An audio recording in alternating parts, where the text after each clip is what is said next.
Welcome to this Miles by Foot tour of Dallas-Fort Worth International Airport, code DFW.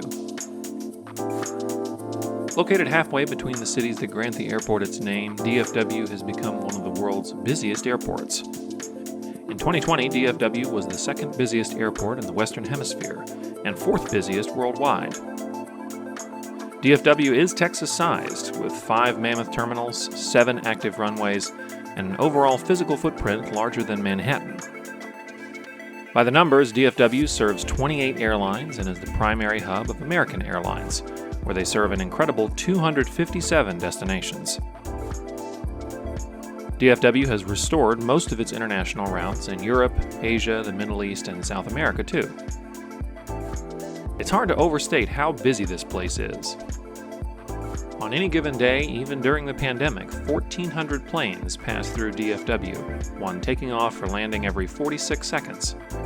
One of these planes will be carrying you, and if this is your first time to DFW, I understand if you're feeling nervous. Don't worry though, look for the chapters in the video description if you just want to check out one part. You won't hurt my feelings. In the meantime, let's explore the entire airport and pull apart this brisket piece by piece. DFW has 5 airside terminals, each one shaped like a crescent moon on a cloudless Texan night. All 5 terminals are connected airside, so you won't have to re-clear security unless you're arriving internationally. Not only that, but each terminal is connected along an automated people mover network called Skylink, but more on that later. Each terminal's gates are along their outside edges, with the gate numbers going up if you walk like this. The terminals are arranged a little cattywampus. Terminals A, C, and E are on the east side of the airport, and B and D are on the west side. Terminal A is the smallest of 3 dedicated American Airlines terminals with only 26 gates. Terminal A has 3 security checkpoints and serves a wide variety of American flights, usually mid-size planes to medium-volume destinations. All 5 terminals at DFW contain an American Airlines Admirals Club lounge, and the club in A can be found at its center, near A24, and their customer service desk for connections is next door at A21. At the southern end, Terminal A connects on foot to Terminal C, or you can go up an escalator to take a skybridge to Terminal B. Terminal B is also American only, but the operations here focus on smaller, more regional jets from around the country, as you can tell by the smaller gate areas. Thanks to DFW's mid-continent location, 47 states have non-stop service to this airport. Can you guess which 3 states don't? Don't cheat now, and let me know your guesses in the comments. Terminal B's Admirals Club is located at the entrance to the terminal, and their customer service desk is at Gate B6. Terminal B also hosts DFW's USO Lounge for active service members and their families at the northern end of the terminal near B47. Terminal B has a small satellite expansion containing gates B30 through B39, so don't get confused if you see you're landing or departing from one of these gates. It's accessible beside B29 down a spotter-friendly hallway. Terminal C is also American-centered and is the oldest terminal at DFW. COVID-19 foiled plans for a 6th terminal for now, so Terminal C is being renovated as a compromise to add some more space. Unusually, the baggage claims are visible from the departure hall. Reminds me of Berlin Tegel if you'd been there before it closed. Terminal C has several food courts along its length, more than you'll find in most of the other terminals. The Admirals Club is right in the center of the concourse near C19. We'll come back to Terminal D in a second, moving instead to Terminal E. Terminal E is the home of most non-hub U.S. and Canadian airlines, including low-cost carriers Frontier, JetBlue, and Spirit, and mainline carriers United, Delta, Alaska, and Air Canada.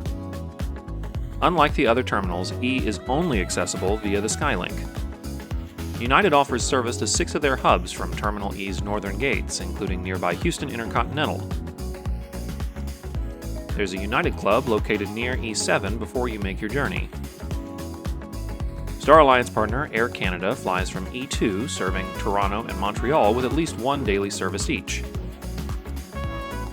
Delta Airlines called DFW a hub until 2005, but today they've reduced service down to 8 destinations, all of which are current Delta hubs. Delta maintains a customer service desk at E14 and a Sky Club near the Skylink entrance near E11. Alaska connects to their hubs at Portland and Seattle from E11 and at E10. JetBlue flies to its New England hubs at Boston and New York at JFK. Frontier and Spirit each have a large presence at DFW, and both are adding routes. Frontier serves 10 year-round destinations and is adding permanent service to 5 more this summer, including Chicago Midway, Buffalo, Cleveland, Durango in Colorado, and Hartford. Spirit already has a robust service schedule serving 17 year-round destinations, including 2 destinations in Mexico. I always keep a close eye on low-cost carriers as they both meet an increase in demand, but they create demand too, offering inexpensive ways to get around the country and creating new opportunities for folks on a budget to travel. Like Terminal B, Terminal E also has a satellite departure hall for American. Located in E's southern half, this 9-gate departure hall is accessible through an underground walkway. This semi-terminal was opened in 2019 and features self-contained food options, so you don't have to go back to the main building, as well as an Admiral's Club of its own. While it's nice to have the extra gates, bear in mind that flights to and from this terminal will require 10 to 15 minutes extra to transit between American flights. Now let's go to D, the largest and most impressive of DFW's terminals. Terminal D is the airport's primary international terminal, serving nearly all carriers that connect Dallas to the world. Most pre-pandemic intercontinental service has returned to DFW, including the flagship Qantas service to Sydney, one of the longest regularly scheduled flights in the world. You can connect to the Middle East on either Emirates or Qatar Airways, and to East Asia via Seoul on Korean Air, or to both of Tokyo's airports on JAL. Europe is open too, with daily service to London on British Airways, Paris on Air France, Frankfurt on Lufthansa, a new Madrid service via Iberia starting in June, Istanbul on their flag carrier Turkish Airlines, and Helsinki on Finnair. 4 international airlines can also take you to destinations in Central America, including Aeromexico, Viva Aerobus, and Volaris, all providing service to Mexico City, and Avianca El Salvador connecting you to their capital at San Salvador. The terminal is more square-shaped than the other terminals, and in each corner you'll find an enormous variety of newsstands, restaurants, bars, and high-end retailers, including duty-free and luxury brands. Terminal D is home to one of 2 on-site hotels at DFW, the Grand Hyatt. You can enter the hotel lobby directly from the terminal, right in the center. Also in the terminal center, you'll find both an Admiral's Club as well as American's Flagship Lounge, one of only 4 nationwide. The Flagship Lounge is primarily open to flagship ticket holders flying internationally or to Hawaii, passengers with elite status with American, or you may purchase entry either with cash or American miles. Beside the Flagship Lounge, Korean Air, Air France, and an independent Capital One lounge can also be accessed. Qatar's Lounge is next to the Admiral's Club on the other side of the large duty-free shop. While primarily an international terminal, Terminal D continues to host domestic American Airlines flights, as well as several other carriers off a new southern expansion, including their regional codeshare partner Contour Airlines connecting to Greenville, Mississippi. Denver Air Connection keeps Clovis, New Mexico connected to the world, and most notably, this area is also home to Sun Country, which comes in 4th for destination count at DFW. Sun Country is scheduled to start offering 9 seasonal destinations in addition to their perennial service to Las Vegas and their hub in Minneapolis, most of which are international, including Cozumel, Cancun, Liberia in Costa Rica, Montego Bay in Jamaica, Puerto Vallarta, Punta Cana in the Dominican Republic, and Cabo. They'll also connect to Orange County and Palm Springs in California. It's so refreshing to see airlines adding service again. So that's all the terminals, but now to get around them all. Thankfully, you won't have to walk much more than you want to thanks to Skylink, DFW's automated people mover. Now don't quote me on this, but I couldn't find or think of a single airport people mover system with as many unique stops as DFW, 10 with 2 stops each at all 5 terminals.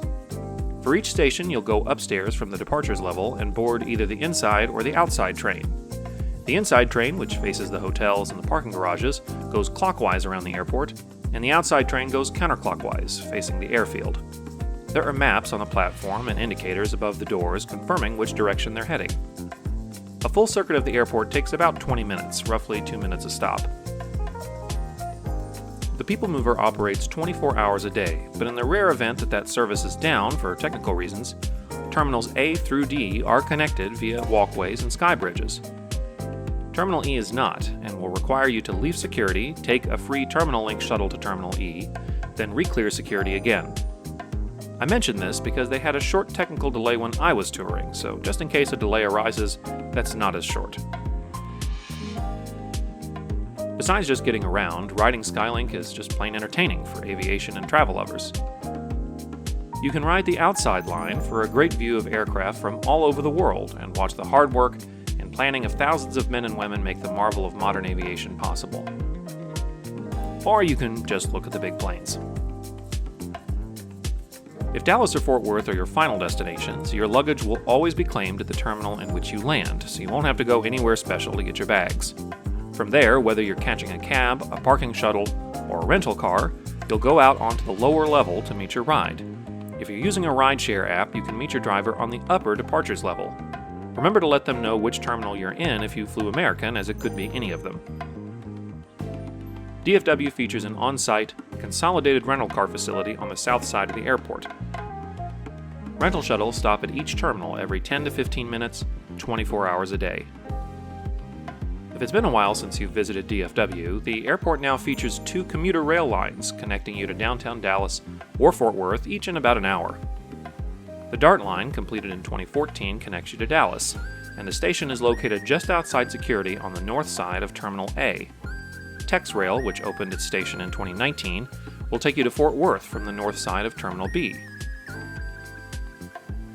You can walk between these stations or to either terminal via a covered walkway. Combining high traffic, large transit distances, multiple terminals, and the built-in stress of air travel put DFW on a whole other level. However, I hope this tour was thorough and engaging enough to show you that you can manage it, whether you're alone, you're with family, you landed late, or you got rebooked. DFW has lots to offer travelers, especially when it comes to things to see, places to go, and food to eat. This is a hub in the truest sense, but I'm confident your next visit will go smoothly.